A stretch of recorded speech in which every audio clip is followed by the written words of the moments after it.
Por motivos personales no pude asistir, así que les agradezco su comprensión. El día de hoy, pues, estamos nuevamente aquí junto con CEDIX para continuar con este programa de capacitación que siempre han tenido, Centro Especializado en Diagnóstico Imagenológico, preocupándose por sus odontólogos, sus especialistas que son asiduos clientes del centro. Yo soy la doctora Carla Díaz Cabero, soy especialista en implantología oral, con 10 años de ejercicio profesional como especialista. Y pues ya anteriormente hemos conversado con algunos colegas por este medio sobre diversos temas. Hoy vamos a manejar todo lo que tiene que ver con perimplantitis. ¿Ok? Entonces, durante la sesión voy a ir, a ver, por acá no veo esto. Durante la sesión voy a ir mostrando algunas imágenes. Voy a pedir por favor que tengan a la mano su, su teclado, si tienen alguna duda, para que vayamos interactuando y sea un poquito más amena esta sesión.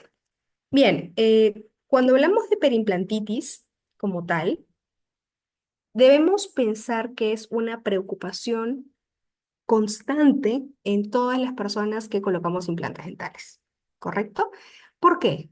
Porque si bien es cierto, la implantología actualmente se ha convertido en una situación clínica bastante predecible, bastante segura, tenemos lo que son los exámenes auxiliares, las tomografías para poder hacer un adecuado planeamiento. Ese es el teléfono de Fernando de hacer un adecuado planeamiento, un protocolo reverso, esta preocupación se caracteriza porque no duele, ¿sí? Entonces, en muchas oportunidades, el paciente que es tratado, rehabilitado con prótesis sobre implantes dentales, no va a manifestar ningún tipo de síntoma hasta que se haya ocasionado un daño mayor. Entonces, por eso es que nosotros debemos recordar que cuando trabajamos con implantes dentales, pues el manejo del paciente no termina con la corona, no termina con la cita en la que le instalo la prótesis. Y eso es algo con lo que debemos luchar mucho, porque muchos de nuestros pacientes, una vez que le instalamos la corona, la prótesis, no lo vemos más en años. Es importante que tengamos un protocolo de mantenimiento con ellos. Cuando hablamos de implantes, debemos recordar que son estructuras de titanio, ustedes las ven ahí en pantalla, son estructuras de titanio que se encuentran ubicadas y ancladas en el tejido óseo. Dentro de lo que es la planificación de implantes dentales, nosotros debemos recordar de una manera casi inflexible estas cuatro fases. Primero, debemos pasar por un proceso de planificación y ustedes se van a dar cuenta ahora todos los problemas que conlleva el no planificar. ¿Sí? Tenemos que hacer una valoración integral del paciente candidato a implantes, eso ya lo hemos visto en otras sesiones, saber a qué paciente le vamos a colocar implantes. No es solamente ver espacio, hueso, coloco y listo. Si es que no hago rehabilitación sobre implantes, pues que se lo lleve el rehabilitador. Tengo que hacer una planificación, un protocolo reverso. No existe implantólogo o no existe, perdón, no existe colega o profesional o especialista que coloque implantes dentales que no sepa de rehabilitación. Eso es lo principal. Tiene que haber un protocolo reverso en el manejo de implantes dentales. Entonces, en la etapa inicial de planificación, nosotros vamos a ver a qué paciente la voy a colocar, cómo está su oclusión, cómo está su estado sistémico, la parte también conductual. Es un paciente accesible, es un paciente que puede hacer su higiene, es un paciente que va a regresar, que se va a cuidar después de los procedimientos. Si voy a hacer procedimientos quirúrgicos regenerativos, tengo que verlo. ¿Sí?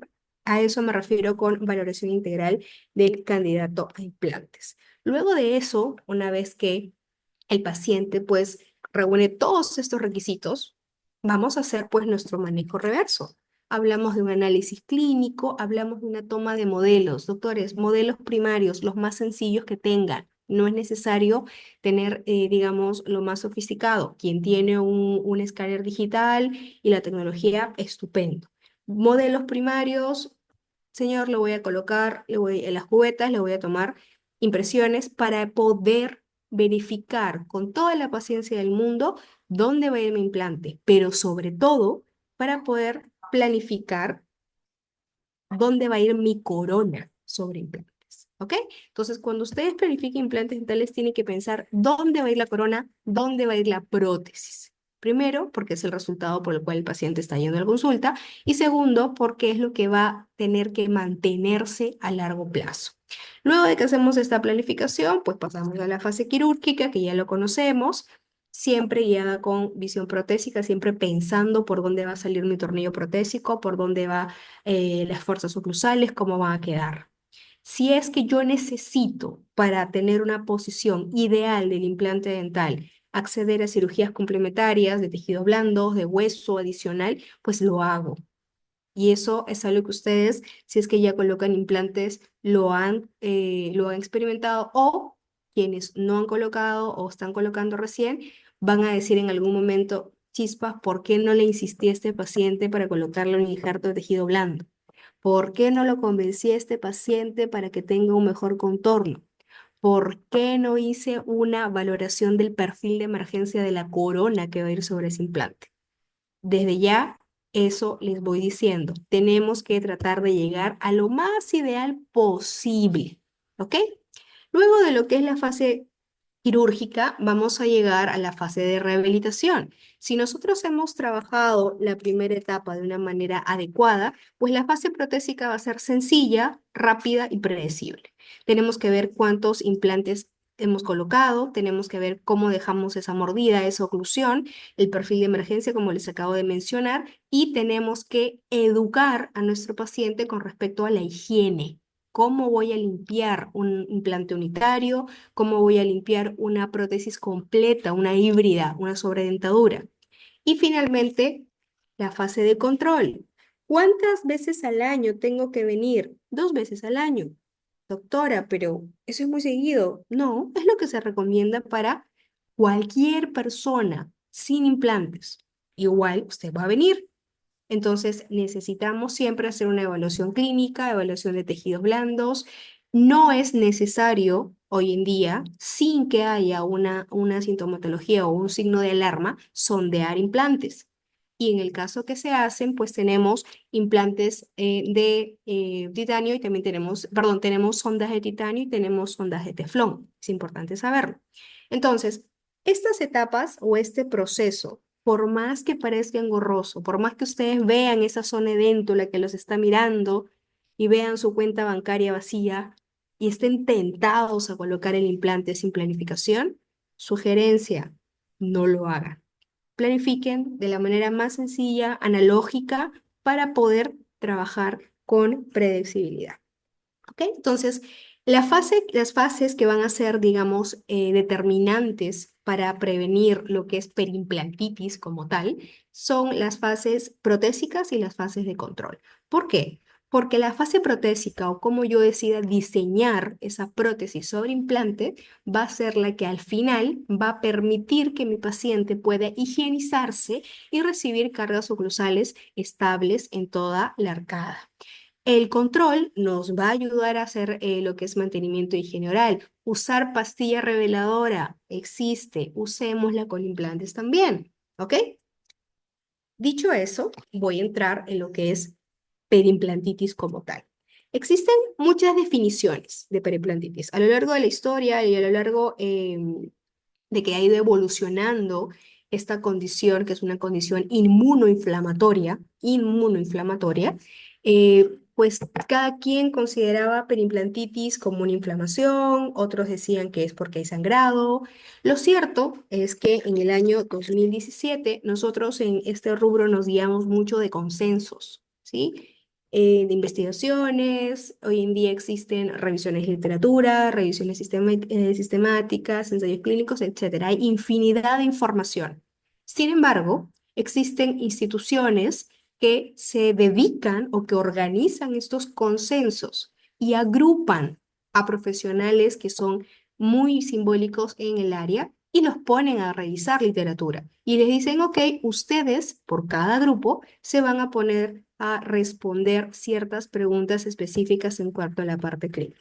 Entonces, Entre esos tenemos este consenso, que es el último consenso del año 2017, respaldado por la Academia Americana de Periodoncia y la Federación Europea de Periodoncia, que lo que hizo fue reclasificar la enfermedad periodontal y clasificar lo que es la enfermedad periimplantar.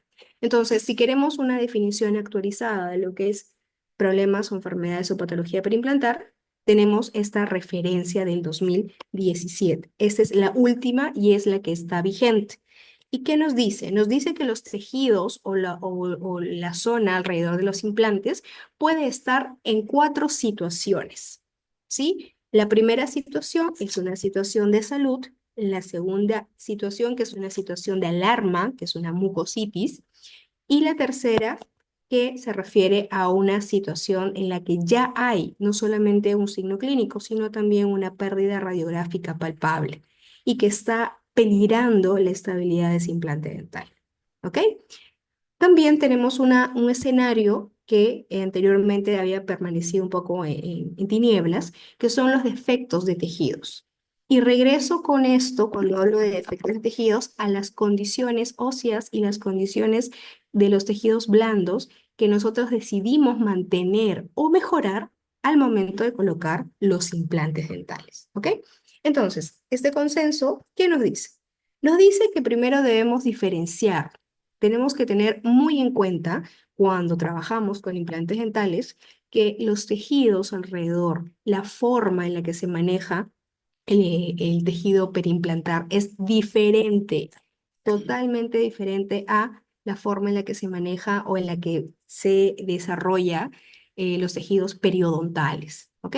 Entonces, dicho de una manera muy sencilla, si es que el paciente viene con una inflamación gingival, nosotros sabemos que va a pasar un buen tiempo, una progresión lenta, para que ese diente se pueda perder.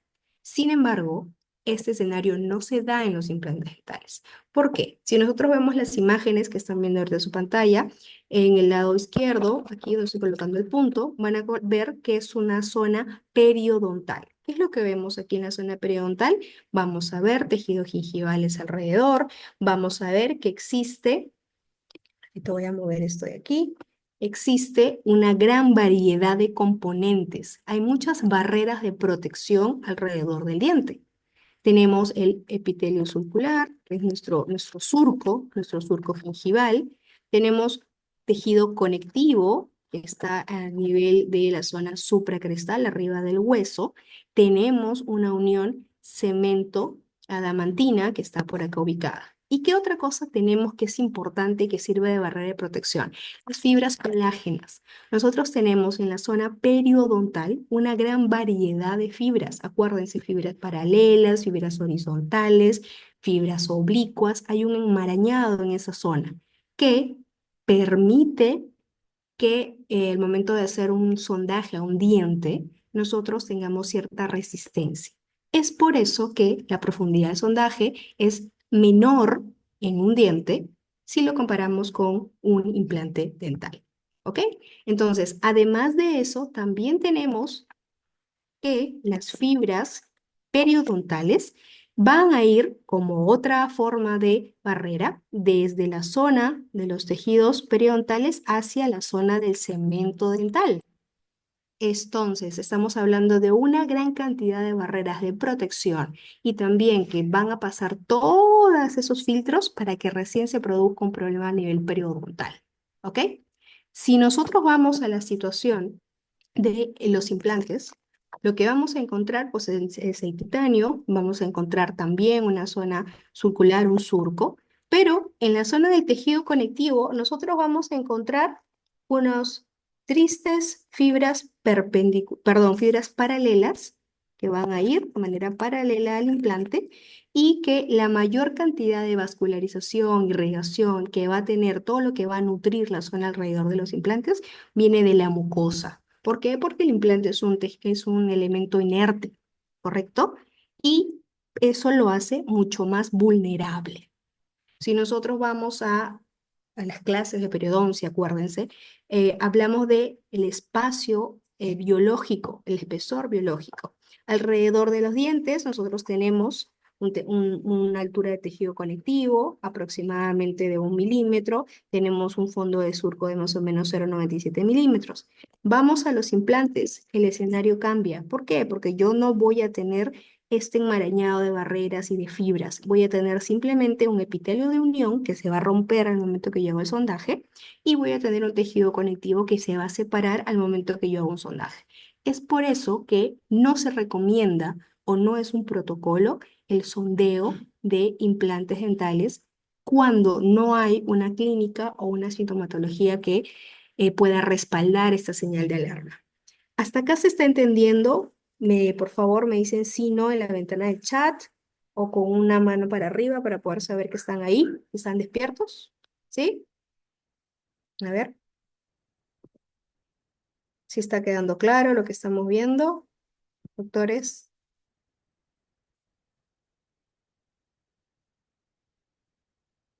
Listo. Ok, doctor John. Ok, entonces, ¿los demás? Bueno. Ok, entonces lo primero que vamos a ver aquí es que el escenario es totalmente diferente. Partimos de este punto. No es lo mismo trabajar o en la forma en la que se estabiliza un implante o en la forma en la que se defiende el tejido alrededor del implante, si lo comparamos con la forma en la que se defiende un tejido periodontal. Empezando por ahí, nosotros vamos a entrar en este resumen de una manera más sintetizada. La conexión con el hueso del implante está directamente anclado por una anquilosis, ¿verdad? El implante entra en el hueso, se anquilosa, se integra y ahí quedó. Sin embargo, el periodonto tiene un amortiguador que es el ligamento periodontal, el cual se inflama, el cual vemos en la radiografía que puede estar engrosado, pero que también puede desinflamar, puede recuperarse. La vascularización o la nutrición es diferente. Alrededor del implante dental tenemos una vascularización solamente de origen de la mucosa. En lo que es el periodonto no. Tenemos todo lo que hemos mencionado, ligamentos, fibras, todo. Toda vascularización es mayor. Fibras colágenas, alrededor de los implantes, todas las fibras que existen son fibras paralelas.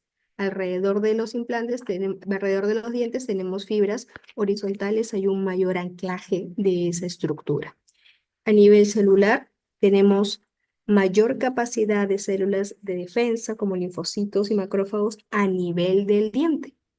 No es así en el caso de los implantes dentales. La resistencia a la bacteria, por la misma capacidad celular que hay en los tejidos periodontales, que es mayor, hace que los dientes tengan mayor capacidad de respuesta frente a un proceso inflamatorio o infeccioso que los implantes dentales. Y obviamente, como consecuencia de todo lo anterior, pues el periodonto o el diente va a tener un manejo frente a un agente inflamatorio más controlado. Y en el caso de los implantes, pues no, simplemente se deja llevar, ¿ok? Entonces, es por todo eso que se es tan enfático uno al hacer una planificación sobre implantes, al decirle al paciente, mira, necesito que tu oclusión esté aceptable, necesito que tus tejidos estén aceptables. Si puedo acercarme a lo ideal, bien, pero por lo menos aceptables. ¿Por qué? Porque de alguna manera la resistencia de los implantes versus los dientes es diferente. Doctora, por ahí me dijo un familiar que los implantes no sirven, se caen, ¿ok? Voy a ver al paciente, la oclusión está inestable, el señor no se cepilla la boca, fuma todo el día, no conoce el hilo dental, obviamente va a fallar. Bueno, entonces, ¿qué es lo que yo tengo que ver o qué cosa tengo que evaluar en mi paciente que ya está con implantes dentales o qué cosa tengo que prever al momento que hago sus controles? Primero, tengo que ver que no hay inflamación. Segundo, si es que está acompañado de dolor, de alguna molestia, si es que cuando yo hago la radiografía periapical de control, veo que hay una pérdida ósea a nivel marginal del hueso, si es que hay una profundidad del sondaje. Si es que hay supuración, ni se diga, hay un problema, de todas maneras. Y también la presencia de hinchazón. ¿Qué escenario es el escenario ideal a lo que ustedes tienen que apuntar al momento que trabajan con implantes? tener un buen grosor gingival, me refiero a un buen ancho, una buena altura, miren, estoy hablando de altura y de ancho. En caso de rebordes sedéntulos ya no hablamos de encía, estamos hablando de mucosa, un buen ancho de mucosa queratinizada y obviamente pues hueso que esté alrededor del implante. Entonces, la longevidad de un implante dental va a depender de dos cosas básicamente, de la higiene que se logre mantener y de la estabilidad oclusal bajo la cual funciona esa corona sobre implante. Nada más, no hay magia más allá de esos dos factores, ¿ok? Entonces, en nuestras consultas, nosotros vamos a ver estos cuatro criterios. Entonces, ¿qué es lo que empieza a pasar? Nosotros empezamos aquí, de repente no hemos tenido cuidado con algún tema protésico, algún diseño, empezamos con un tejido sano.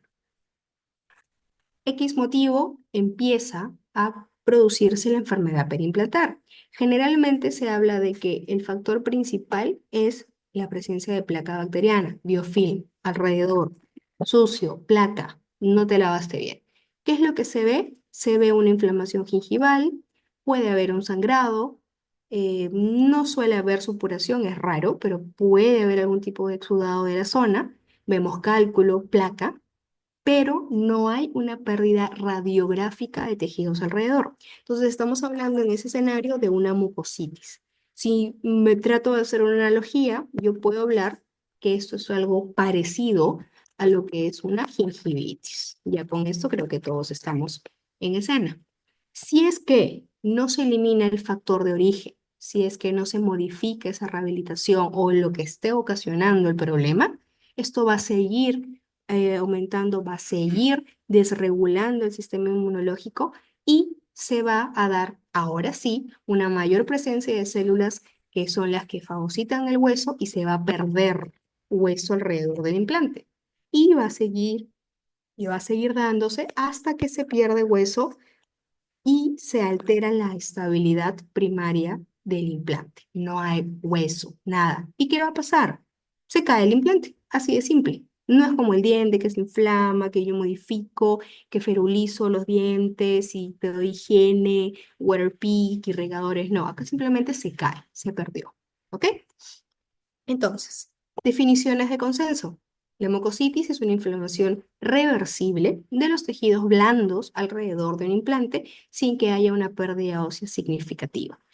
Si es que hay una sintomatología o una evaluación clínica que amerite un sondaje, pues hay sondaje y hay en algunos casos supuración o un exudado que no es normal.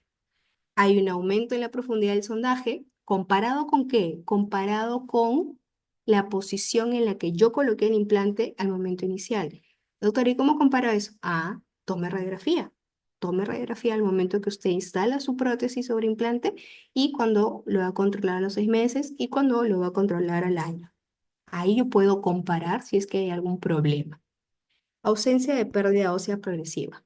La inflamación es localizada, puedo manejarlo, la idea es que quede ahí, que no evolucione. En este caso, puede darse una alternativa de tratamiento o algo que sea muy conservador que no implique levantar colgajo. Una terapia no quirúrgica, curetaje, lavados, antibióticos locales y obviamente una eliminación del factor de origen, si es de placa o si es protésico. Si es que yo no hago nada o el paciente no fue a mi control, no veo al paciente hace como 6 años y se aparece porque justo se dio cuenta que se le ve plomo. No sé, doctora, se me ve plomo, pero no me duele, ¿ah? Ya, señor, se le ve la mitad del implante. Ok, no hay dolor. Entonces, la periimplantitis, también definición de consenso, viene a ser la misma inflamación de los tejidos perimplantarios, pero con pérdida ósea progresiva.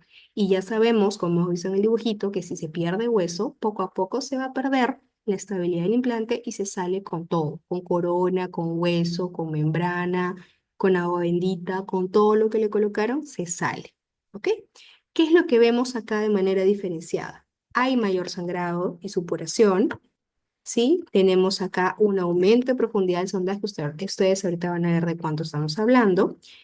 Perdón, esto no es, hay mayor pérdida ósea progresiva, Y acá sí o sí, si es que ya hay un defecto óseo, hoy en día se sabe que se recomienda una terapia quirúrgica, levantar colgajo, visualizar directamente la zona problema y dependiendo del escenario en el que se encuentren, pueden optar por materiales de regeneración ósea o simplemente regeneración de tejidos blandos. ¿Ok? Ahora, ya hemos hablado del escenario de salud, cómo deben estar esos tejidos, debe tener buena altura de mucosa, buen ancho, hueso, etcétera. Ya hemos hablado de la mucositis como como la parte inicial o el estadio inicial de esa enfermedad inmunoinflamatoria. Luego tenemos ya la perimplantitis en sí, cuando hablamos de que ya se empieza a notar una pérdida de hueso alrededor del implante, visto en una radiografía periapical. Y tenemos este escenario que son los defectos periimplantares. Y este escenario es el escenario crucial, ese es el escenario que ustedes tienen que evitar, que tienen que hacer algo antes de que sea demasiado tarde y que se pongan a solucionar complicaciones. Se dice que cuando hay una extracción ósea, hay una reabsorción, ¿verdad? Ósea, tejidos blandos, se generan defectos, ¿ok? En este escenario, cuando ustedes vean una zona edéntula o una pieza que está por perder, tienen que mirar, así sea, digamos, poco engorroso para el paciente, tienen que mirar los tejidos blandos, la encía, la cresta ósea. Hay estudios, hay literatura que nos menciona de que, tanto como en periodoncia, el fenotipo o el tipo de encía que existe delgado tiene mayor cantidad de riesgo de recesiones, de complicaciones. ¿Por qué? Porque hay menos espesor, no hay mucha barrera para poder evitar esto. Y también en sectores sedéntulos hablamos de una mucosa queratinizada. Acuérdense que alrededor de implantes no hay encía, esa es mucosa, ¿ya? Entonces, este estudio también como parte del producto de estos grupos de investigadores de este Workshop Internacional del 2017, nos dicen que el fenotipo delgado y la mucosa delgada nos va a ocasionar problemas. Sí, ¿qué tantos problemas me van a ocasionar? Por ejemplo, el fenotipo delgado o la encía delgada, de repente tengo una pieza como la que están viendo en pantalla que tiene una fractura, una retrostrucción externa, tiene por ahí de repente alguna necrosis, qué sé yo, lo voy a extraer. Lo primero que tengo que hacer es identificar qué tipo de tejido tengo alrededor, no solamente ver la tomografía. Por eso, entre las indicaciones que se le hacen a los centros radiográficos, y lo saben los de CETIX, siempre se pide que se haga la tomografía de campo mediano, si es que lo amerita, pero con separador de labios. Acostúmbrese a pedirle al centro radiológico que coloque un separador de labios, porque si bien es cierto, no nos ofrecen 100% la diferencia entre lo que es el tejido blando y el duro, al menos se puede, haciendo juego de contrastes, diferenciar el límite entre lo que es el labio y lo que es el tejido alrededor del reborde dentro o alrededor del diente. Siempre usen separador de labios.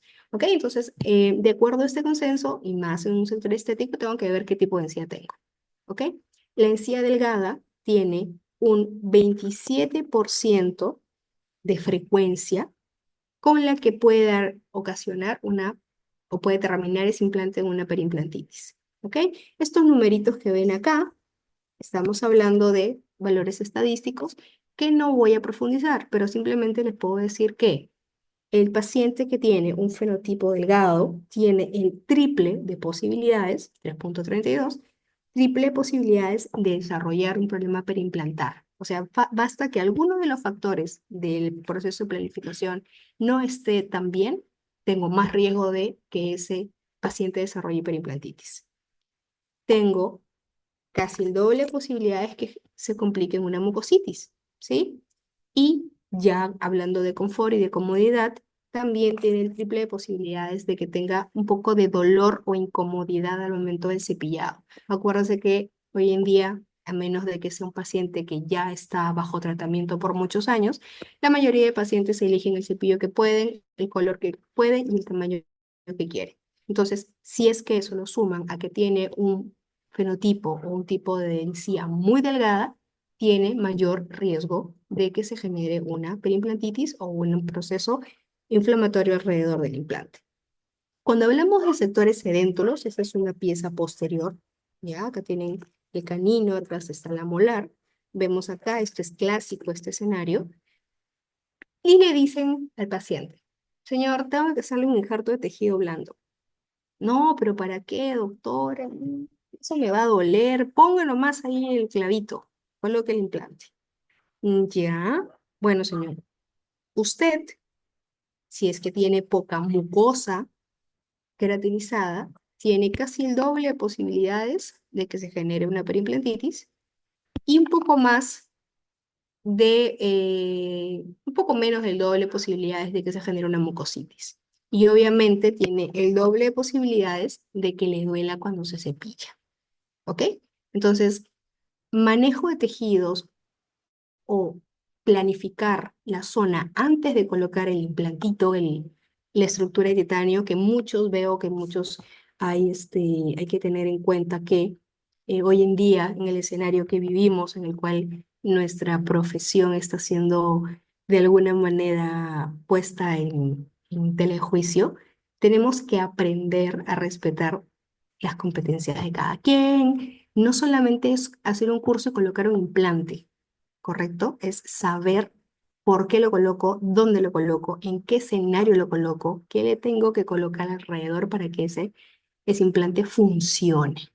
Entonces, dicho esto, tengo que saber también que si mi paciente viene con un defecto alrededor del implante o alrededor de la zona que va a ser, que va a recibir el implante, yo tengo que tomarme un poquito de esfuerzo y ver si puedo mejorar el biotipo gingival. En sí tiene un rol fundamental aquí. Entonces, además de este riesgo, que en muchos casos es hasta del triple de posibilidades de generar algún problema alrededor de la corona que ustedes coloquen, también vamos a hablar de que hay mayor dolor, mayor incomodidad y hay mayor impactación de alimentos. Y todos sabemos que si hay mayor impactación de alimentos, ¿qué es lo que va a haber? A ver, doctores, para saber que están ahí, somos 36. ¿Qué pasa si tengo mayor impactación de alimentos alrededor de una corona? ¿Qué pasa? ¿Qué puede pasar ahí alrededor? Los leo. Inflamación, correcto. Inflamación. Y si hay inflamación, ¿a qué escenario volvemos? Al escenario en el que todas las células que se encuentran alrededor de ese implante, que además tiene sus poquitas fibras colágenas, que además no tiene tantas barreras, que además tiene pocas células de defensa, le vamos a agregar un factor externo para que eso se inflame más rápido. ¿Ok? ¿Por qué? Porque no quise hacer el tejido conectivo. Entonces, parece algo sin importancia, pero aquí van a ver, después que pase el tiempo, qué tan importante puede ser o no. ¿Ok? Entonces, ya hemos pasado por todo el escenario o todos los escenarios que se pueden dar alrededor de los implantes. Lo ideal y a lo que debemos apuntar, que es la salud, implica una buena cantidad de tejidos blandos o una buena cantidad de tejidos óseos alrededor de mi implante. Una corona que tenga un buen diseño, que lo vamos a ver en unos minutos. Esa es salud. Mucositis, inflamación inicial, sin pérdida ósea. Perimplantitis, inflamación continuada con pérdida ósea. Defectos óseos alrededor de los implantes. Todas las irregularidades que ustedes van a tener que manejar antes de que rehabiliten a ese paciente. Entonces, ahora vamos a ir brevemente, porque no lo voy a complicar, para saber qué es lo que pasa a nivel inmunológico. Acá yo a cada rato he hablado de que eso es una enfermedad inmunoinflamatoria, pero ¿qué es lo que pasa? ¿Qué es lo que pasa aquí? ¿Cómo se vuelven locas las células cuando hay un agente externo? Entonces, primero, lo que va a ocasionar el inicio de esta cascada, este problema que va a resultar, como está el icono acá, en la pérdida del implante, lo primero que va a darse es una colonización bacteriana, similar a lo que pasa en un proceso periodontal. Tenemos placa, ya sea porque hay un mal diseño protésico, ya sea que porque el paciente tiene factores inmunológicos diferentes que hacen que se acumule más placa, o ya sea porque simplemente no se cepilla, ¿ok? Tenemos una colonización bacteriana, entonces empiezan a adherirse a la superficie. Entonces se empieza a dar este biofilm o esta biopelícula generando una respuesta inflamatoria inicial. ¿Ok? Aquí empiezan todas las bacterias a llenarse, hay una inflamación y eso va a ocasionar la activación del sistema inmunológico. ¿Sí? ¿Correcto? La señal de alerta, algo está pasando. Entonces, el sistema inmune innato resiste esta primera colonización, se activan en la primera línea de defensa, los macrófagos, los neutrófilos, todas las células dendríticas, todas llegan aquí para tratar de eliminar el problema o el agente que está haciendo el daño. Pero recordamos que el origen de este tema es un factor local que en la mayoría de casos se tiene que eliminar de manera mecánica. Curetaje, lo más básico. Si yo no logro eliminar este factor local, es decir, mi paciente no me responde, no viene a sus controles, no quiere saber nada, piensa que si viene lo voy a cobrar, se me va. Esto sigue avanzando y ya la primera línea de defensa no va más. ¿Qué empieza a darse? Se empieza a dar una inflamación persistente y una respuesta inmunológica desregulada. Aquí ya todas las células se vuelven loquitas. Entonces hay una desregulación del sistema inmunológico y hay una liberación de linfocitos TCD4, tenemos linfocitos B, células plasmáticas. Todas estas células empiezan a aumentar la cantidad de anticuerpos y de citoquinas inflamatorias. Se empieza a dar todo este torbellino de actividad celular.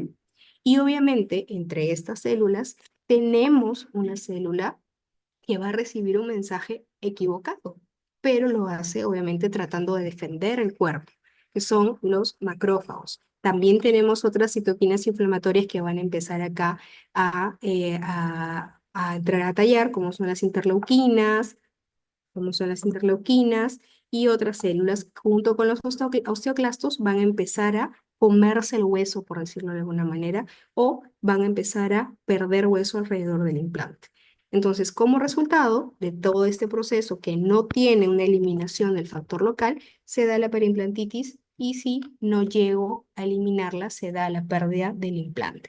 Entonces, aquí en esta imagen que ya está a colores, ustedes van a ver lo que yo les acabo de explicar. Al lado izquierdo tenemos unos tejidos alrededor del implante que están sanos, estables, todo bien. Hay obviamente una microbiota clásica, sabemos que la cavidad oral hay un equilibrio entre la flora bacteriana. Existen, coexisten todos de una manera armoniosa, por decirlo así, o estable.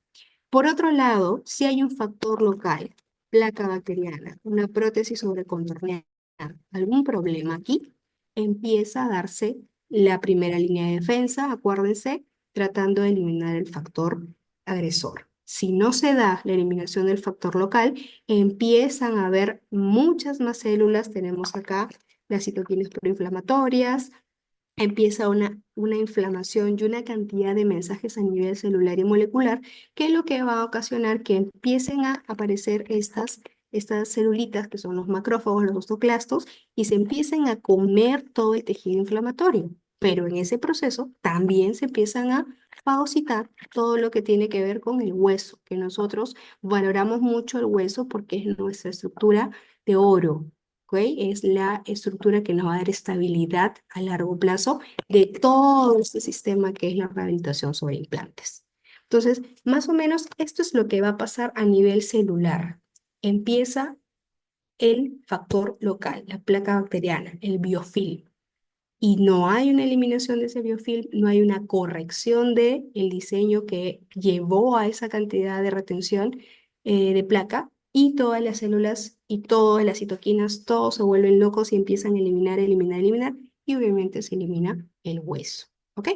Entonces, eso es lo que pasa a nivel celular. Ya hemos hablado a nivel clínico, más o menos, qué es lo que hay, el tejido. Nuestro implante es delicadito, ¿ok? Entonces, ¿cómo voy a diagnosticar? Ok, viene mi paciente, doctora, algo raro pasa. Ok, ¿qué tengo que empezar a ver o qué es lo que yo voy a empezar a, a pensar? Nuevamente, insisto con la idea de que no es protocolo que ustedes sondeen los implantes. ¿Por qué? Porque ya hemos dicho que los implantes Primero que van a tener una mayor profundidad de sondaje, sin que eso implique que hay un problema, porque no tiene la misma resistencia que los tejidos periodontales, casi no tiene fibras. Entonces va a ser mucho más sencillo que entre una sonda alrededor del implante y que sea más profundo, que entre a mayor nivel, si lo comparamos con una sonda que entre a un tejido periodontal. Aquí ustedes están viendo. Las ondas, por favor, las ondas clásicas, una sondita periodontal, una OMS. Esta de aquí, por ejemplo, que usaron en el estudio es una OMS 15. Por favor, no usemos las onditas que nos venden ahí, que son gruesas. Ya ustedes saben a cuáles me refiero, porque vamos a destruir todo ese epitelio de unión. Acuérdense de esa imagen, las pobres fibritas, el pobre conectivo, y colocamos una sonda que no tiene las características adecuadas y vamos a romper tejidos por gusto. ¿Ok? Bueno. Para diagnosticar, habíamos dicho que habían signos clínicos, tejidos, perdón, inflamación de tejidos, sangrado, supuración, y acá vemos pues que vamos a salir de dudas ya entrando, siendo un poquito más agresivos. Empezamos a sondear el tejido alrededor, el sondeo generalmente en las 6 zonas clásicas, ¿no? Mesial, distal, los ángulos vestibular y palatino, y vamos haciendo nuestras anotaciones de la profundidad del sondaje. ¿Ok? ¿A qué llegamos después de esto? ¿O qué nos dice este consenso? Porque también este es otro consenso del año, eh, perdón, acá tengo un mensaje del año 2017, como le dije que este es el último, está, formación de huesos. Ok. Entonces, ¿qué nos dice este consenso? Este consenso nos dice lo siguiente. Nos dice, mira, si es que no hay profundidad al sangrado, no hay profundidad al sondaje, no hay supuración, tus tejidos están rosa coral alrededor y aparentemente el paciente no tiene mayor problema, estamos hablando de un escenario de salud periimplantar. Todo está ok. Ojo, para llegar a esta primera conclusión, utilicé mi placa reveladora, hice mi limpieza, tomé mi radiografía periopical, la comparé con mi radiografía cuando coloqué mi corona sobre implante y digo, bueno, todo está ok. Ahora, hay una pérdida ósea normal que es aceptada y ahí vamos a entrar a tallar, ya es motivo de otra conversación, a diseños, conexiones, implantes. Pero si yo veo que todo está clínicamente bien y radiográficamente bien, pues estoy pensando en un escenario de salud periimplantar. Se me empieza a complicar la cosa. Empieza a haber un poquito de sangrado, hay una pérdida ósea gráfica pequeñita, menor a 1 milímetro. Nuevamente, para poder decir eso, yo tengo que comparar, tengo que tomar mi radiografía al momento de la corona, si no, no voy a saber si se perdió o no se perdió hueso. Luego, se me sigue complicando la cosa. El paciente ya no es que no vino 1 año, 2 años, sino ya como que se va bordeando el tercer año que no lo veo. eh, Hay una tendencia de algunos que dicen que o hablan de una pre-perimplantitis, como una etapa entre la mucositis y la perimplantitis propiamente dicha. Y nos dice de que además del sangrado o la supuración, hay una pérdida radiográfica menor a 2 milímetros. Vamos con calma. Luego sigue dándose el mismo escenario y además del sangrado, tenemos una pérdida radiográfica mayor a 2 milímetros. Y si esto no es corregido, pues llegamos a una perimplantitis severa, donde hay una pérdida mayor a 3 milímetros. Doctora, hay muchas teorías, me dicen 3, 4, 5. ¿Cuál es el número o cuál es la profundidad del sondaje de mi sondita OMS o o en mi sonda eh, que yo debo considerar como que sí, ya, tengo que llamar al especialista o tengo que programar al paciente para hacerle algo a ese implante? Si ustedes quieren un valor neutral, manéjense como señal de alarma a partir de los 3 milímetros. Si ya tienen una profundidad de sondaje de 5 o 6 milímetros, definitivamente algo está pasando ahí, ¿ok? Cuando hablamos de prótesis sobre implantes y pasa mucho tiempo, nos dice la literatura que si hay una pérdida de hueso al año de colocar los implantes, esta pérdida puede ser de 1,5 milímetros. Hay una remodelación alrededor de ese implante. y con el pasar de los años se puede ir perdiendo, sí, pero hablamos de 0,2 milímetros anuales, si todo está bien hecho. Es decir, 0,2 milímetros anuales, casi nada. Entonces, por un lado, no me debo alarmar si el hueso cristal no está exactamente donde yo lo coloqué al momento de la rehabilitación, pero debo considerar otros factores clínicos para poder hablar de un problema periimplantar. Ahí en la imagen ustedes están viendo obviamente un escenario de periimplantitis. Hay una pérdida ósea vertical, horizontal, mixta, completa.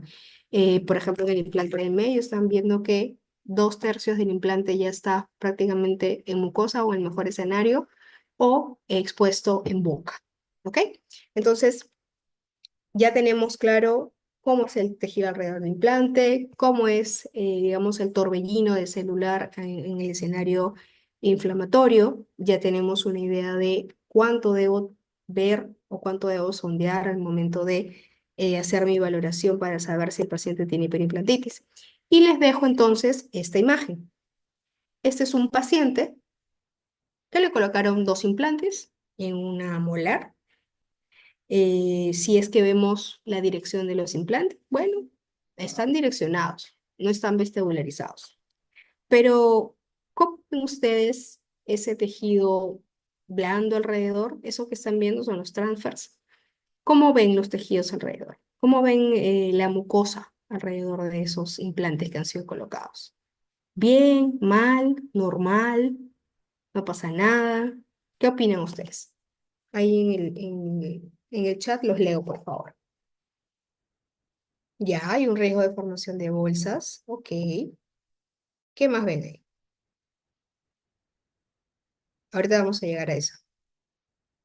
No hay encía adherida. Acuérdense que alrededor de los implantes no existe encía, existe mucosa. ¿Ok? No hay mucosa queratinizada.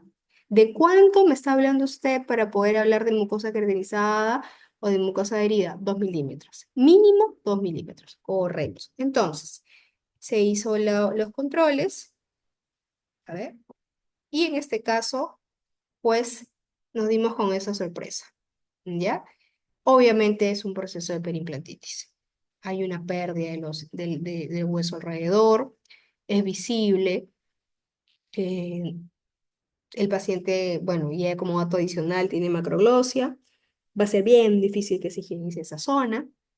¿Ok? Entonces, este es un escenario en el cual ustedes, de todas maneras, si vienen a ustedes un paciente en estas condiciones que le colocaron un implante en tal lado y ahora quiere la corona, ya ustedes al ver ese déficit de tejidos, esa radiografía, tienen que darse cuenta que hay una señal de alarma.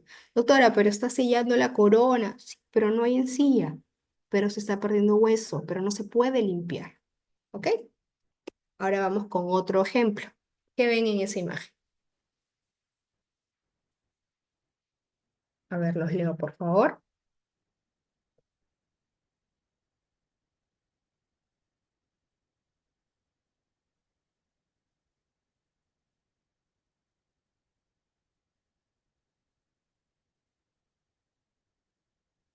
A ver, los leo, por favor. ¿Qué ven en esa imagen?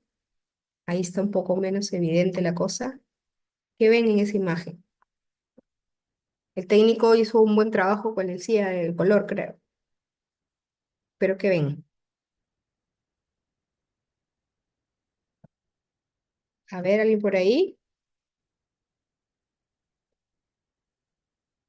No, no, no. Hay un exudado, sí, pero no era pus.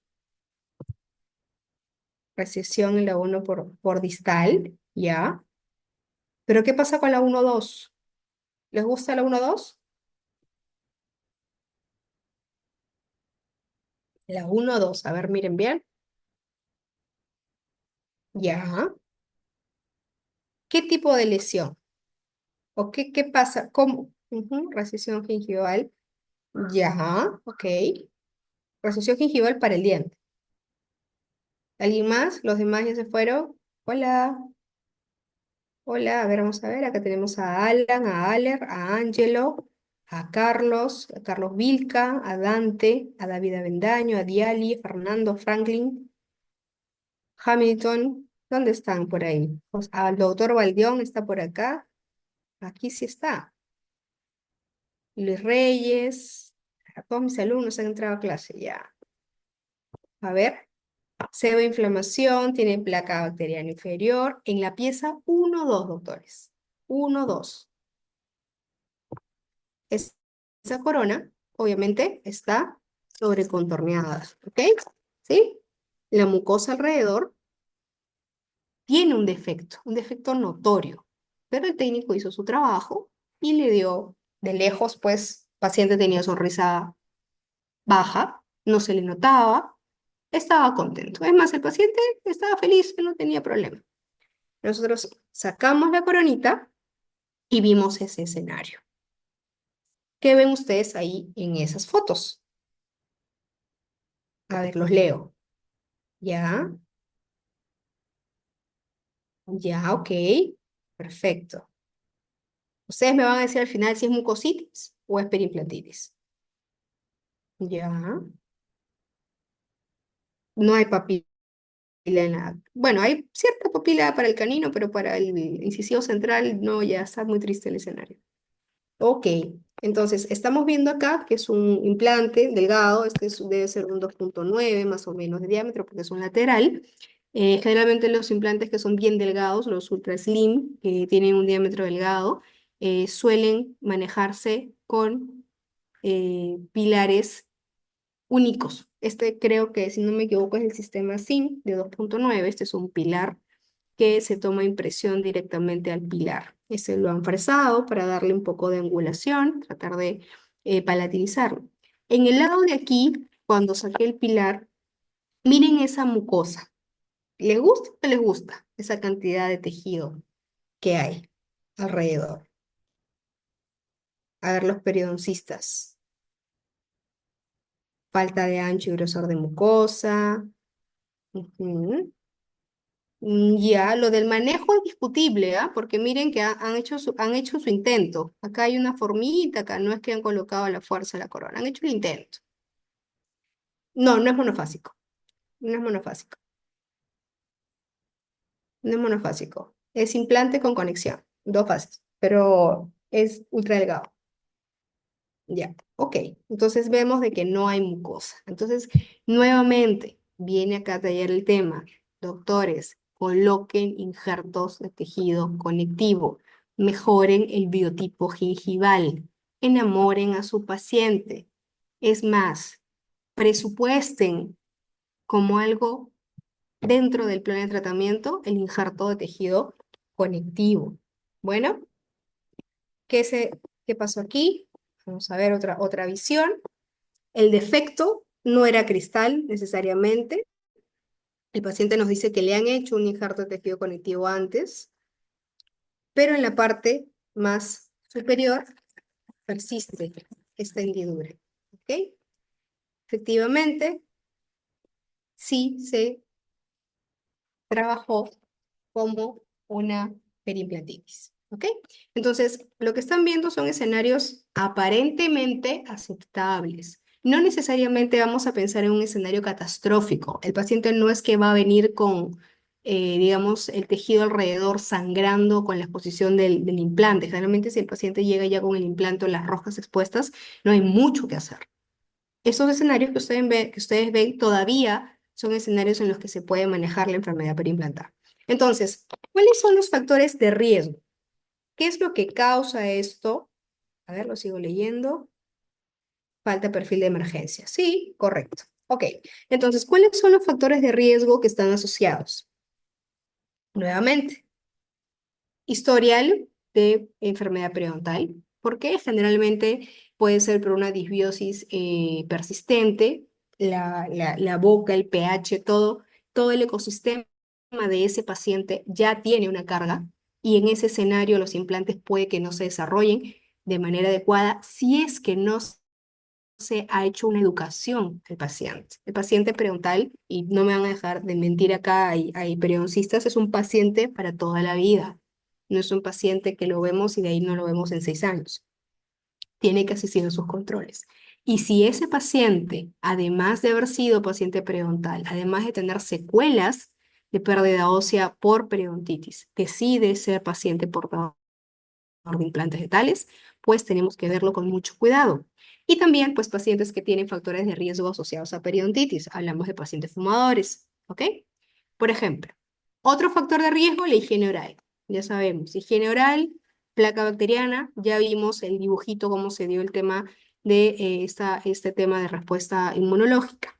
Y este punto, que para mí es un punto en que todavía hoy en día, después de 10 años de ejercer la especialidad, todavía me demoro y lo veo. Y tengo que verlo, y tengo que verlo, y tengo que verlo. Entonces, tengan en cuenta esto. Ustedes van a reemplazar piezas dentales, dientes, higiene. No van a reemplazar raíces, van a reemplazar prótesis. ¿Ok? Entonces, algunos datos asociados a estos factores de riesgo. En este estudio que ustedes están viendo, que es un estudio, uno de los estudios más amplios y más fiables en lo que se refiere a prevalencia de periodontitis, nos dice de que después de 10 años de pacientes portadores de prótesis o implantes, el 56% tiene perimplantitis, el 31% tiene un estadio previo a perimplantitis y solo el 1% tiene una salud óptima.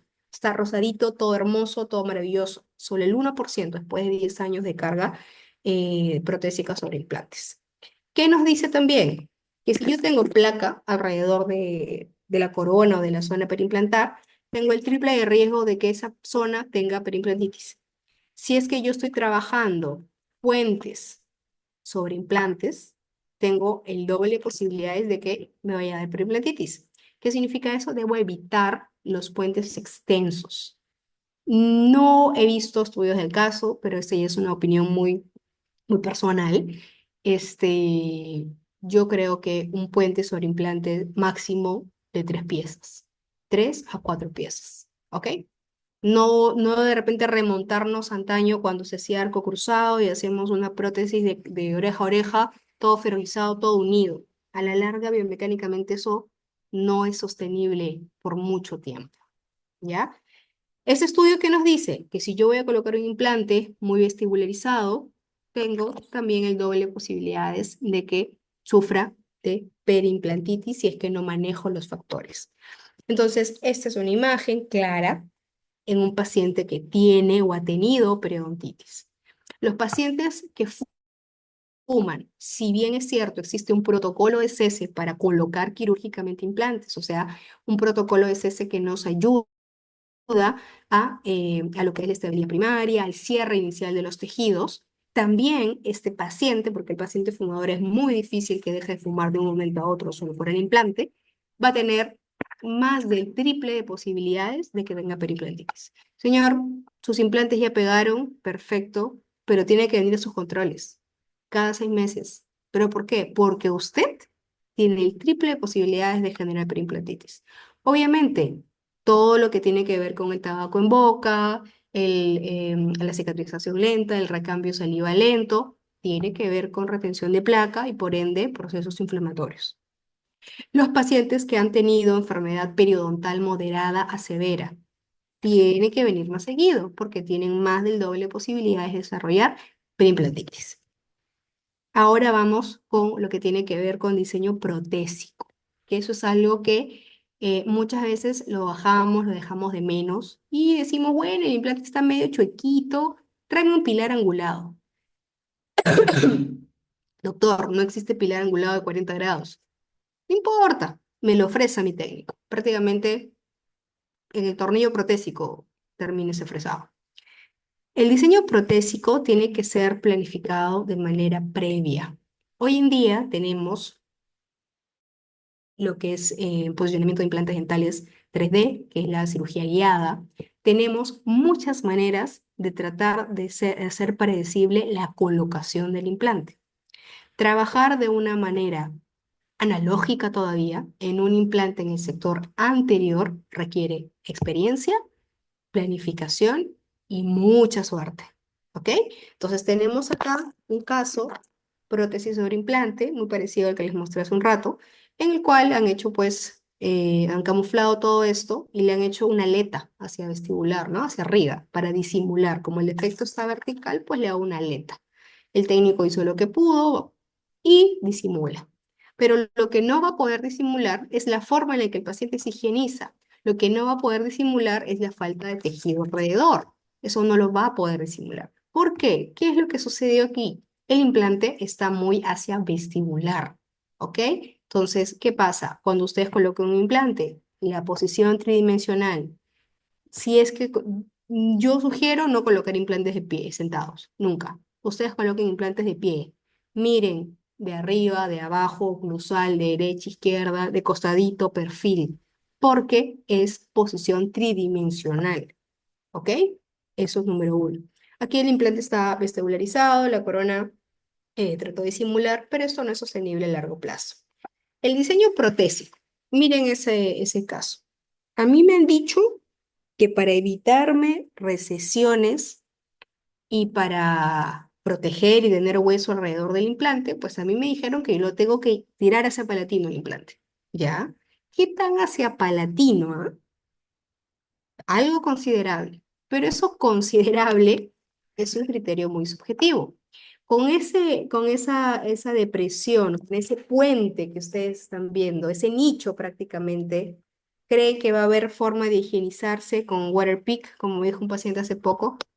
Waterpik, ¿habrá o no habrá forma de higienizar? Diabetes, tabaco, tabaco sí, diabetes no. Pacientes medicados con bifosfonatos, doctor Carlos, no entran ni siquiera a planificar implantes. Ahora, con respecto, voy a hacer un paréntesis para responder al doctor Carlos Maldonado, con respecto a pacientes medicados con bifosfonato, la evidencia no te dice claramente si es que después de ser portador de prótesis sobre implantes y que inicie un tratamiento con bifosfonatos, hay problemas. Pero lo que sí es cierto, y ustedes tienen que tener en cuenta, es que todo lo que tenga que afectar el medio oral, el pH salival, todo lo que tenga que ver con la microbiota oral que se ve afectado, es un riesgo. ¿Ok? Todo es un riesgo. Por ejemplo, algo que recién se está estudiando y que ya hay estudios reportados es esto clásico que tenemos de los pacientes operados por sobrepeso, cirugía bariátrica.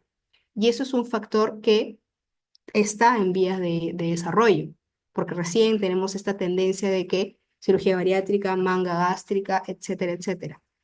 Los gastroenterólogos saben que la microbiota oral cambia, el pH del medio bucal cambia, por ende, la acumulación de placa y todos los factores que tienen que ver a nivel bucal cambia.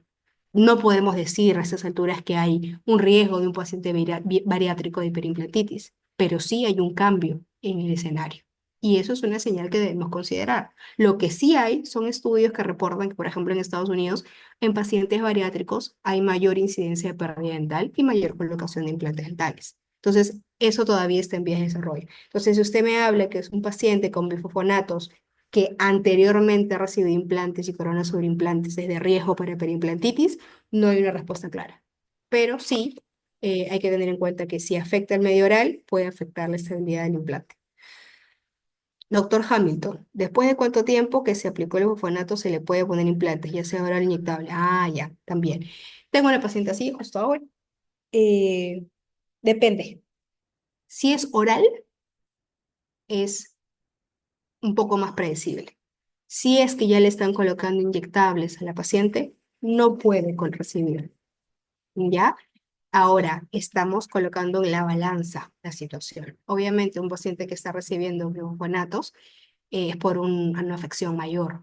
Entonces, decirle al oncólogo de repente, no, no le pongas bifosfonatos porque le voy a colocar implantes, no es un escenario real. Entonces, probablemente ahí va a primar lo que es la vida del paciente. Ahora, si el paciente recién ha empezado a recibir bifosfonatos, se pregunta, pues, ¿no? ¿Oral o inyectable? Inyectable, ya se van despidiendo del paciente. Oral, ¿se puede aplazar? Sí. ¿Cuánto tiempo? Más o menos 6 meses. 6 meses a un año. Posterior a ese tiempo, se aplaza y se pueden intentar colocar implantes. Y obviamente depende qué tanto ha recibido. Por ejemplo, la paciente que yo tengo y que le he colocado 4 implantes para un maxilar superior porque no hay, no tiene soporte labial, no tiene nada, va a ir una sobredentadura, no hay forma de que se retenga nada arriba. Recibió solamente una dosis inyectable y pasaron casi un año para poder colocar, ¿no? Esa es más o menos la respuesta. Patricia, pacientes con cáncer, ¿cuánto tiempo hay que esperar de su última radiación? En cuanto a radiación, se habla de una densitometría para que usted más o menos pueda valorar la densidad ósea y los indicadores. Eh, yo sugeriría que en ese escenario piense en implantes solo en el sector inferior, ya que sabemos que en la zona mentoniana es donde hay menor pérdida de densidad con el tiempo. Y pues también igual, esperar por lo menos unos 2, 3 años. Y el escenario es reservado. El caso de híbridas, Martín, ahí vamos a ver un casito de híbridas en un momento, ¿ok? Entonces, continúo con esto. El diseño protésico. A mí me dijeron que en las piezas anteriores yo me vaya hacia palatino. ¿Para qué? Para que no haya recesión, para que no tenga, para que tenga tabla vestibular, listo. Pero no te vayas tan hacia palatino. ¿Por qué? Porque vas a generar un cantilever vestibular exagerado. Este escenario se puede dar tanto hacia distal o hacia mesial, ¿ah? Por eso sus modelos primarios. ¿Cuánto tengo de espacio protésico para colocar el implante? Entonces, dependiendo de eso, tienen que evitarse cantilevers. Y obviamente evitarse cantilevers de vestibular, como lo ven en esa imagen exagerada. También tenemos que pensar qué tipo de diseño voy a utilizar, qué tipo de restauración voy a hacer. ¿Una corona? ¿Voy a utilizar un puente? ¿Voy a utilizar una híbrida? Verlo. ¿Qué nos dice la literatura? Como acabo de colocar, pues preferir puentes cortos, no muy extensos, que no tengan un póntico muy grande, porque lo que queremos es facilitar la higiene. Retenciones. ¿Qué tipo de retenciones tienen mayor riesgo de perimplantitis? Pues si comparamos las cementadas versus las atornilladas, creo que me atrevería a decir que hoy en día ya no se trabaja casi cementada. Por lo menos no trabajo yo cementadas hace muchísimo tiempo. ¿Por qué? Porque la tendencia es la reversibilidad e impedir que hayan tejidos inflamados por consecuencia de una extravasación del cemento. ¿Ok? Hoy en día yo diría que se apunta atornillada, atornillada pura, doble tornillo quizás con mini pilares, o en su defecto, si es un solo tornillo, una cemento atornillada, que al final tenga una chimenea y que permita mejorar esto y desmontarlo en caso de problemas inflamatorios o en caso de que querramos solucionar algún problema protésico. Posición vestibular del implante. Hemos dicho, cuanto más vestibular, más problemas. Eso no cambia. Y obviamente debemos procurar que haya una accesibilidad a la higiene. Entonces, en este estudio nos dan algunos tips, por decirlo así, en cuanto al diseño protésico. Por ejemplo, ustedes están viendo acá de la A a la D diversas posiciones del implante con respecto a la superficie del diente. Y acá van a recordar lo que muchas veces les pueden haber dicho los sistemas de implantes. No, mi implante es, eh, colócalo a 3 milímetros infracristal. Morse, de todas maneras va infracristal. Se dice que la posición ideal de la plataforma debería ser por lo menos 3 milímetros, ¿ok? Para que se pueda manipular el tejido alrededor, para que se pueda manejar ese perfil de emergencia. Cuanto menos tejido tenemos, o sea, cuanto más cerca, y lo ven en el D, cuanto más cerca de la mucosa esté el implante, menos posibilidades tengo yo de generar un perfil de emergencia cóncavo, que es el ideal, como una piletita para que pueda eso higienizarse. Tengo menos posibilidades y tengo más riesgos de que se genere un ángulo retentivo y se me acumule ahí la placa. Con respecto a la posición, si más hacia vestibular, si me tiro hacia palatino. Miren la imagen A. Aquí colocaron un implante totalmente hacia palatino. Bien, tengo hueso alrededor, pero tengo por vestibular un tremendo cantilever. ¿Cuál es el valor promedio que yo debo o que es permitido que no va a ser muy retentivo? Se dice que 3 milímetros. Tienen el escenario B, que es favorable, el escenario C, que es favorable, y tienen el escenario D, que es al revés, ¿no? Se fueron ya mucho, mucho hacia el otro lado y se genera una zona de retención. Además que esto debe ser bastante antiestético. Con respecto a la angulación, pues hablamos de que existe una angulación máxima permitida para evitar sectores retentivos y esa angulación es de 30 grados, ¿ok?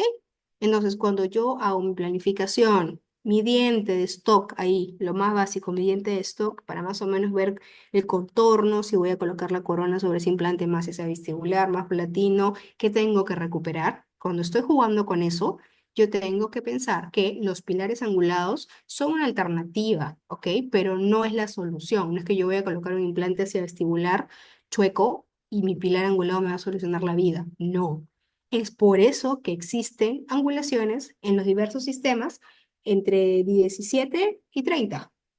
No hay más. No va a ser muy comercial que ustedes vean a alguien o un sistema que les ofrezca angulaciones mayores a 30 grados, porque según la literatura, más de 30 grados se genera una zona muy retentiva que va a acumular placa, que no se va a poder limpiar y que va a ocasionar problemas alrededor del implante. ¿Ok? Ahora, no, doctora, yo mismo soy, mi técnico me lo ofrece y no me da 30 grados, me da 45, 50 grados. Si con 30 se retiene placa y no se puede limpiar, imagínense con 50 o con 40 grados de angulación. ¿Ok? Y esto es lo que estaba preguntando su compañero. Esta es una híbrida, ¿ya? Esta es una híbrida, eh, alternativa económica, sencilla y la más común para los pacientes sedéntulos completos. Principal problema, maxilar superior. Nosotros debemos recordar cuáles son los criterios para ofrecer al paciente una alternativa de tratamiento. Una prótesis híbrida se coloca cuando aún tengo soporte labial. Doctora, pero el paciente no quiere, pues, o sea, si él quiere implantes es porque quiere algo fijo. ¿Ya? ¿Cuánto tiempo tiene sin qué edad tiene su paciente? 95. ¿Y cuándo perdió sus dientes? A los 30. ¿Y quieres colocarle una híbrida? ¿Se podrá o no se podrá? ¿Qué dicen ustedes? Ajá. ¿Qué piensan ustedes? ¿Se podrá o no se podrá? Tenemos que ver el soporte labial, tenemos que hacer una valoración protésica. Por eso, sin cansarme, puedo decir que el protocolo para manejo de implantes es protésico. Yo tengo que hacer toda la planificación para una completa, como la hago para una prótesis total. Rodete, registro mordida, soporte labial, exposición dental, exposición gingival, manejo de los cénix. ¿Ok? Entonces, la paciente de 95 años quiere su implante fijo porque quiere comer súper rico y no quiere estar sacando como una sobredentadura. Para eso mejor no me hago nada, dice. Señora, pero una sobredentadura en superior no tiene lo que es paladar, va a ser más cómodo, no va a tener náuseas. Igual hay ataches, hay barras, hay medios de retención, lo va a sentir como si fuera suyo, pero va a ser de sacar y poner. No quiero, yo quiero híbrida, fijo. ¿Ok? Vamos con la fijo. Ahí lo están viendo. Los pilares se colocaron más hacia palatino. ¿Por qué? Porque obviamente cuando hay un proceso de reabsorción, toda la maxila superior se va hacia paladar. Entonces yo tengo hueso a nivel de paladar. ¿Ok? Y yo tendría que haber colocado, miren lo que estoy colocando en rojo, tendría que haber colocado mi perfil de emergencia, por decirlo así, o mi zona contorneada, siempre redondeada, más hacia abajo. Pero la paciente tiene un defecto en altura, pues. Ponle el acrílico más arriba, como me preguntó mi técnico. Más arriba para taparle. Y le toman su fotazo. La señora feliz. ¿Cómo se va a limpiar esa señora? ¿Cuánto es el espacio que tiene que haber entre la prótesis híbrida y el reborde edéntulo? 1 milímetro. Que pase apenas el superfloss o que pase apenas el hilo especial para implantes. También veo el otro escenario, lo he visto hace poco. Le han dejado 4 milímetros de espacio entre la prótesis y la mucosa para que pase el superfloss, le han dicho, el water pick, por ahí. Entonces, lo cierto es que si yo voy a sobreextenderme porque no he hecho el adecuado diagnóstico y voy a tratar de compensar en altura para tratar de darle soporte labial a esa paciente, para que tenga algo que le levante el labio, voy a generar esto, retención de placa. ¿Por qué? Porque no hay forma que mi paciente de 90 años se limpie o haga toda la pericia de dar la vuelta y limpiar por dentro. Entonces, siempre que se trabaje híbridas, hoy en día ya tenemos híbridas personalizadas, colores, formas, caracterización de todo existe, pero siempre redondeado. La emergencia, es más, y esto es algo muy, muy mío. Yo hago una pequeña muesca para que el paciente sepa por dónde tiene que entrar el hilo, ¿ok? Lo están viendo ahí, siempre redondeados. Si lo hacen en filo de cuchillo o como lo están viendo en el lado derecho, va a retenerse cantidad de placa. Ahora voy a ver los mensajes. Riesgo, correcto. Ahí está. Listo. ¿Qué otra cosa vemos? Vemos esto mismo que lo han tratado de arreglar. Miren esta prótesis en la parte izquierda. Miren el implante donde estaba acá, y le han hecho su tobogán acá. Y miren la cantidad de placa. Esto es sarro. Alrededor de los pobres implantitos que no tienen suficientes fibras colágenas, que solamente tienen vascularización de la mucosa, que son unos cristalitos. Alrededor de eso tienen todo eso. ¿Ok? Acá están viendo también híbridas, estructura, pulido, púlenlo hasta que se cansen, hasta que se vean reflejados aquí, pulido, pulido, pulido. Si pueden evitar lo que es el acrílico, pueden utilizar de repente resinas preformadas o acrílicos de alto pulido, elijan. Cuanto más pulido esté el contacto con el tejido blando, mejor va a ser. Y ese es un caso de un maxilar inferior, donde también, acá el problema no es vertical. Acá no es que quiero disimular el soporte labial de mi paciente. Acá, ¿qué pasa? Que mi paciente de 85 años tiene todo el reborde plano hacia lingual. Y yo coloqué los implantes hacia lingual. Pero la paciente arriba también quiere, pues, hacia adelante, no quiere mucha diferencia. Miren ustedes desde donde estoy marcando de rojo hasta donde va los dientes de reemplazo. Por la parte oclusal, miren dónde está la emergencia de los tornillos protésicos de los minipilares. ¿Cuál es la distancia hacia el contorno? Por eso tienen que hacer planificación, montaje de modelos y trabajo como una total. ¿Ok? Soluciones o posición ideal lo más angosto posible. Y obviamente eso le va a generar confort al paciente. Ya no va a tener una tremenda prótesis, sino algo más delicado que higienizarse. ¿Ok? Entonces, ok, doctora, con las totales ya sé. Ok. Con los anteriores, más o menos ya me dijo que no me vaya ese palatino mucho, que sea una planificación adecuada.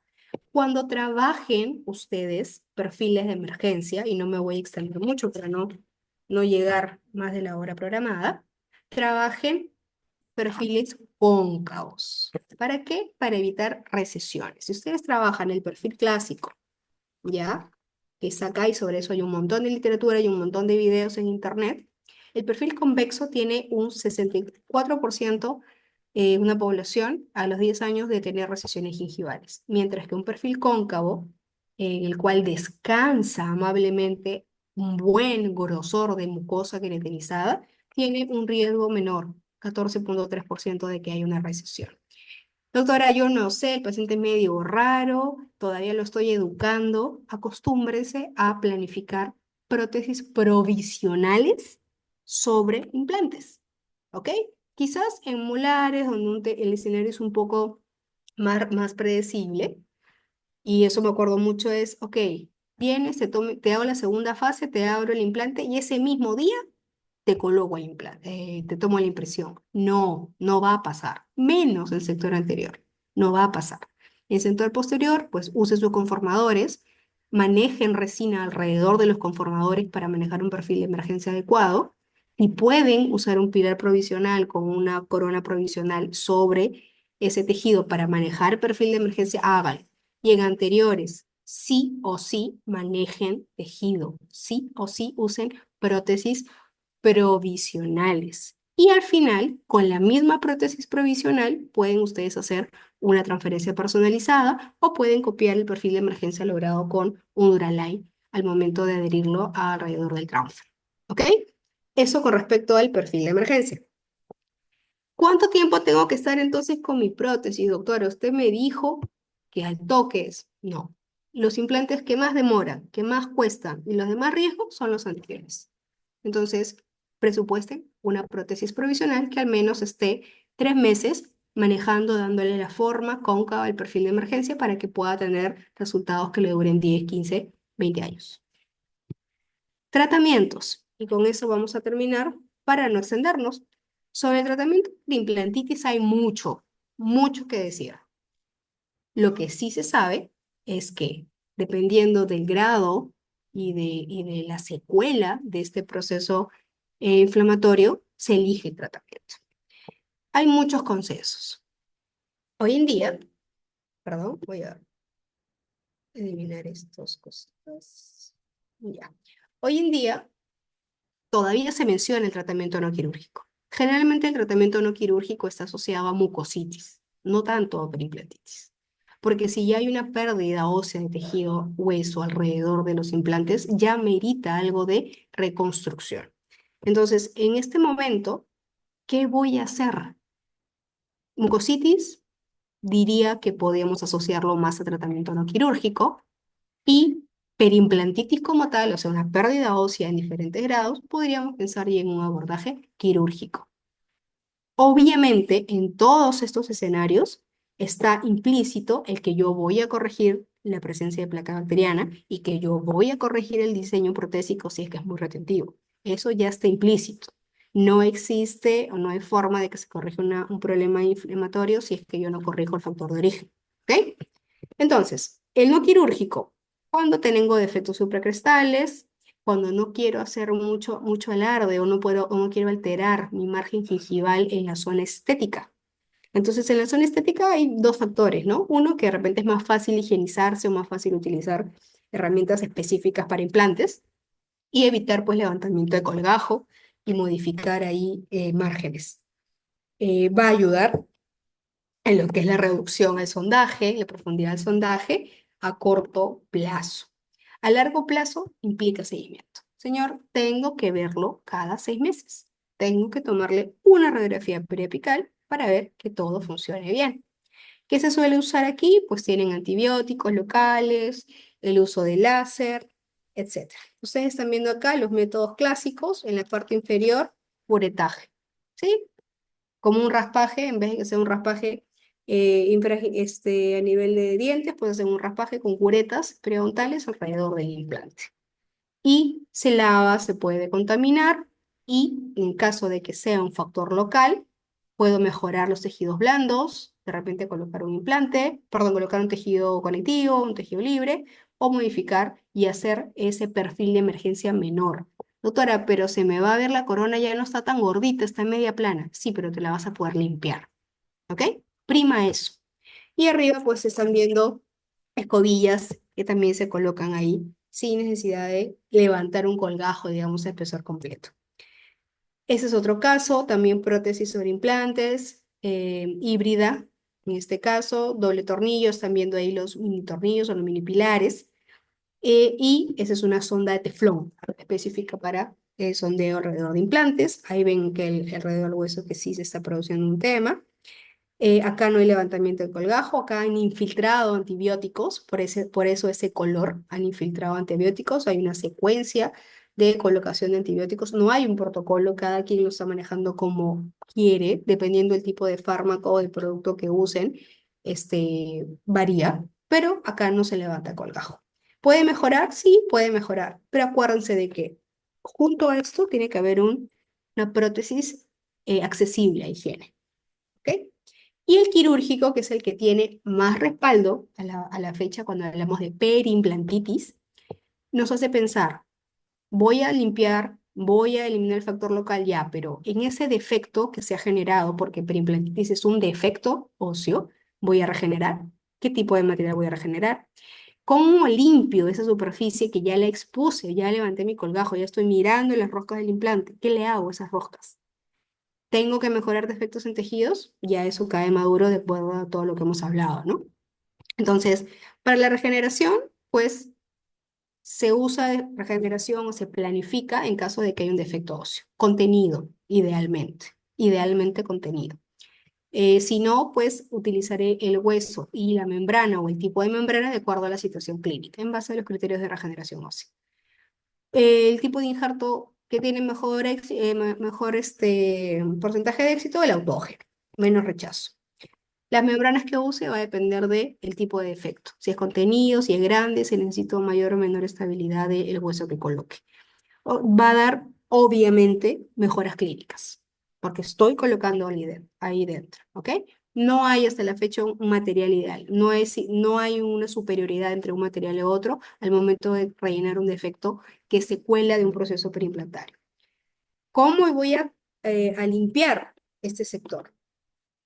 Este sector o esta superficie del implante yo lo puedo hacer de una manera mecánica. Uretas, ya la conocen, ultrasonido, el air polishing, que es el aire con abrasivo para limpieza, cepillos de titanio, que lo vamos a ver ahora, productos químicos que le echan a la superficie del implante, hay clorexidina y ácido cítrico, de peróxido y ETA, láser también le colocan, correcto. Y luego de eso, sabemos de que ninguno, según revisiones sistemáticas, ninguno tiene superioridad frente a otro. Hasta el momento, ninguno. Lo que sí va a ayudar es obviamente que si hay un defecto grande, va a regenerarse. Eso sí. Si es que hay placa, tengo que limpiarla. ¿Ok? Ahora, acá hay un punto que es importante. La mayoría de implantes que utilizamos hoy en día tienen tratamiento de superficie. ¿Ok? Por adición, por sustracción, nanohidroxiapatita para mejorar el proceso de desintegración, para que se integre más rápido, para que coloque la corona más rápido, sí. Pero en casos de problemas de perimplantitis, es el que tiene superficie tratada el que tiene mayor complicación. ¿Por qué? Porque obviamente la superficie está tratada para que sea más retentiva. Y lo que yo necesito en una complicación es que esa superficie sea lisa. ¿Ok? Entonces, la decontaminación, ya hemos visto qué es lo que pasa. Y bueno, en los tejidos periimplantarios ya les he dicho que sí o sí tenemos que tener buena mucosa queratinizada, idealmente 2 milímetros a más. Si es que yo trabajé todo esto en un problema periimplantar, yo juego con mi encía, con un injerto o con un desplazamiento de colgajo, pero generalmente el desplazamiento de colgajo va acompañado con injerto para que pueda ver qué cosa mover. La encía sola no solo moviéndolo va a solucionarse. Entonces, acá para que ustedes vayan viendo, porque hablar de tratamiento de periimplantitis es mucho más extenso. Ahí ustedes están viendo, esto es una fresa, ¿sí? Ese es un caso de periimplantitis en una molar, se puede ver, se ven las roscas. Probablemente acá ha habido una imagen radiográfica que acompañe la decisión de levantar un colgajo pesar completo. Ahí están viendo las rosquitas, las espiras del implante. Y lo que hace esta fresa es alisar. Si yo quiero estabilidad o retención para que integre el implante, pues yo quiero todo lo contrario para quitar el factor local de retención. Yo no quiero retención en una periimplantitis. Entonces, lo que se viene haciendo, también sobre esto hay múltiples opiniones, es que voy a alisar las espiras expuestas. Las roscas que están fuera, voy a alisarlas y puedo utilizar esta puntita que es una fresa de titanio. Tienen también estas escobillas que están abajo, alrededor, para quitar todos los restos de placa, de biofilm y todo. Y tienen estas escobillas con estas tiritas de titanio, con estas fibritas que también se utilizan con triángulos, los clásicos de profilaxis, y lo colocan alrededor de los implantes para poder limpiar. En este mismo caso, hay una situación, otra zona que tenía sangrado al sondaje. Miren el en sí alrededor cómo estaba. Aparentemente estaba bien. No sé, yo creo que es isquemia porque le han colocado anestesia para que no le duele el sondaje. Pero vemos que tiene un problema. Se decidió levantar colgajo, se sondeó. Acá ya hay exposición de la parte cristal del implante, la parte del módulo cristal. Hay un defecto, miren cómo está el perfil de emergencia. Hay acá un poquito de retención, ¿ok? Entonces se decide, en este caso, han decidido rellenar el defecto que tenía. Todo este de acá lo han rellenado con hueso, con membrana y han reposicionado el colgajo lo más apical posible. Esperemos. ¿Qué haría yo o qué sugeriría? Cambiar esa corona, de todas maneras, ¿ok? Acá tenemos otro ejemplo más común, igual. Periimplantitis de todas maneras, acá ya no hay duda, ¿no? Estoy viendo prácticamente las espiras del implante. Doctora, pero no me quiero sacar. Y mire, me han hecho levantamiento de seno, me han puesto hueso. Y si usted me va a sacar los implantes, uy, yo no voy a volver a gastar, yo no voy a volver a pasar por un levantamiento de seno. Ok, señor, vamos a tratar de salvarlo. ¿Qué ven acá en la figura C? Pus. Mucosa queratinizada no hay, o mucosa adherida no hay. Todo es mucosa libre en la zona más posterior superior. Perdón. Hago el sondeo, pues la sonda se va sin freno hasta el fondo. Se decide desmontar. Cuando ustedes trabajen perimplantitis, injerto de tejido blando, y eso me lo enseñó mi periodoncista, saquen la prótesis. No hagan tratamientos con la prótesis puesta, saquen la prótesis, desmonten para que vean directamente el escenario. Aquí tienen los pilares de estas prótesis. Ahí ven también cómo se empezó a limpiar. Están viendo arriba con las escobillas. Acá algunos dicen, ok, yo no voy a colocar ni fresa, ni voy a pedirme nada. Yo agarro mi fresa diamantada y aliso toda mi superficie. Y agarro mi Arkansas y aliso y lo pulo. Y agarro mi gomita de resina y aliso y lo dejo limpiecito. ¿Hay reportes de esa información? Sí, señor, sí la hay. ¿Cuál es el riesgo? Que al momento que ustedes fresan, el polvillo del titanio, esas anclas, tienen que eliminarse, tienen que ser muy cuidadosos con la irrigación, lavar, quitar todo, porque no pueden dejar material retenido en el tejido perimplantar, porque si lo que queremos tratar es una inflamación, obviamente tengo que eliminar cualquier agente proinflamatorio. Entonces, están viendo cómo la superficie del implante se pule, caucho, gomas, etcétera, y obviamente están haciendo algo, no es que lo están dejando así nomás. Están colocando acá un buen injerto de tejidos blandos para mejorar el biotipo en esa zona. Con el pasar del tiempo se mantuvo, sí, hay un defecto, pero ya no se compara con el que había y la zona ya no está tan retentiva. Por acá sí puede pasar el paciente algún superfluos para poder eliminar. Existen también muchos materiales de contaminación. Acá están viendo un caso también en molares. Hay un defecto perimplantar alrededor contenido bastante predecible. Se retira la prótesis, se limpia, hay una decontaminación del tejido con lo que es baños electrolíticos. Hay de todo. Se elimina todo y luego se procede a regenerar tejidos blandos, encía y reposicionamiento. Acá tenemos la imagen inicial y acá tenemos la imagen final. De todas maneras, eso puede considerarse como un proceso exitoso. Acá lo ven más de cerca, este es un baño electrolítico, ¿ya? Que según muchos estudios lo comparan con la limpieza mecánica y indica que tiene mejores resultados a largo plazo en lo que es la resolución del problema periodontal. Ese es otro escenario. Igual acá colocaron los implantes, sí, utilizaron de repente la planificación, pero prácticamente sale por vestibular, ¿ok? Yo diría que acá no utilizaron doble tornillo, porque los mini pilares te permiten jugar con las salidas de las chimeneas. Pero lo cierto es que el implante de atrás tiene una lesión. Miren, está grisáceo una imagen hipodensa alrededor o ya, hipodensa o radiolucia alrededor del implante posterior. Desmontaron, sacaron, limpiaron, rellenaron con hueso, porque se nota que cae hueso, y mejoraron el diseño protésico. Y finalmente, ya para acabar, también existe el uso de lo que es la tecnología, la cirugía piezoeléctrica o el piezoeléctrico. Sabemos que el piezoeléctrico es un equipo que tiene unos insertos que se caracterizan por ser muy selectivos al momento de cortar o de eliminar. ¿Qué quiere decir? Elimina tejidos duros. Cuando se acercan a tejidos blandos, no es agresivo.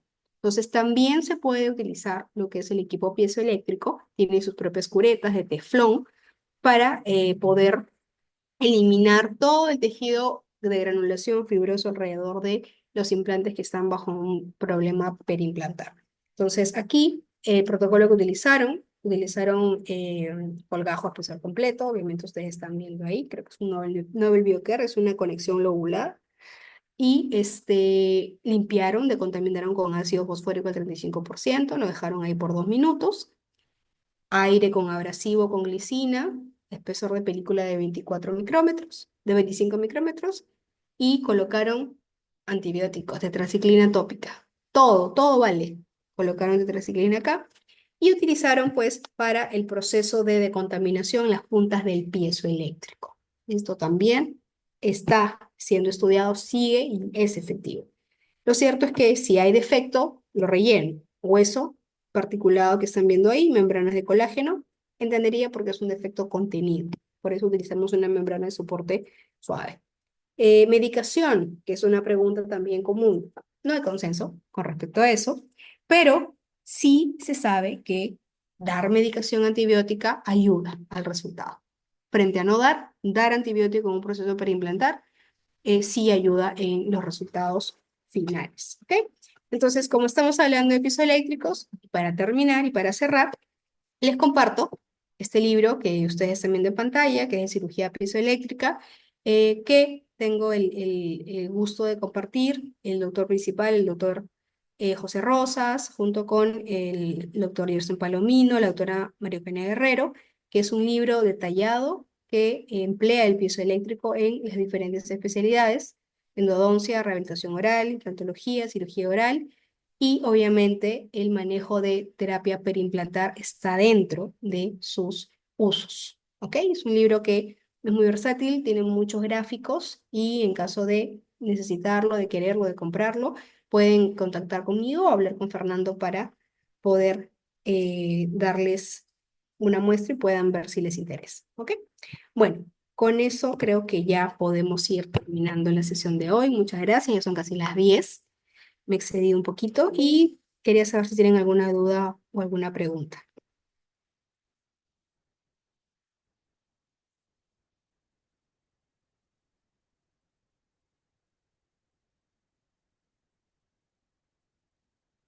Gracias, Víctor. Muchas gracias. Tú siempre tan amable.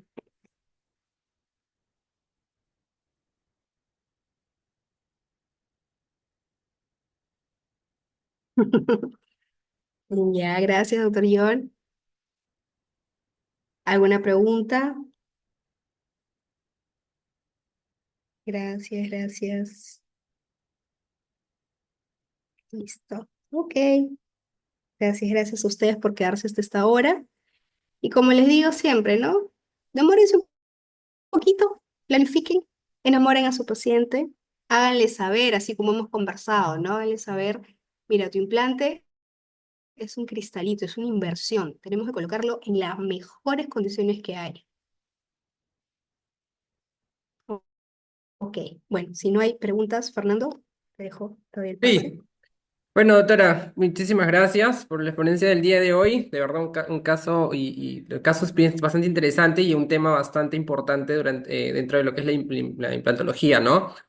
Bueno, muchas gracias a todos los doctores. Nuevamente, voy a compartirles lo que es la información de los próximos eventos que tenemos. Voy a aprovechar acá antes de retirarnos. Y ya,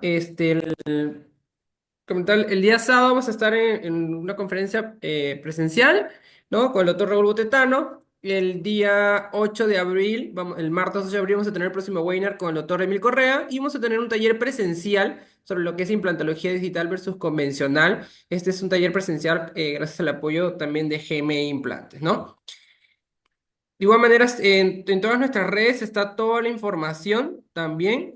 Y link de inscripción, información, y también está mi número. Nuevamente lo voy a colocar acá en el chat, ¿no? Para cualquier información sobre estos talleres o cualquier otra información que deseen de lo que es CEDIX, pues, ¿no? Lo voy a compartir nuevamente por acá. Creo que no tenemos más preguntas, doctora, creo. A ver Entonces, si creo están que por ya ahí. con esto vamos finalizando. Muchísimas gracias nuevamente, doctora. Gracias por el apoyo. Gracias por la exposición del día de hoy. ¿Verdad? Agradecidos. Y gracias a todos los participantes del día de hoy. Nos vemos en la próxima oportunidad, el próximo webinar. Muchas gracias. Buenas Listo. noches. Gracias, chao, Gracias, chao. doctora.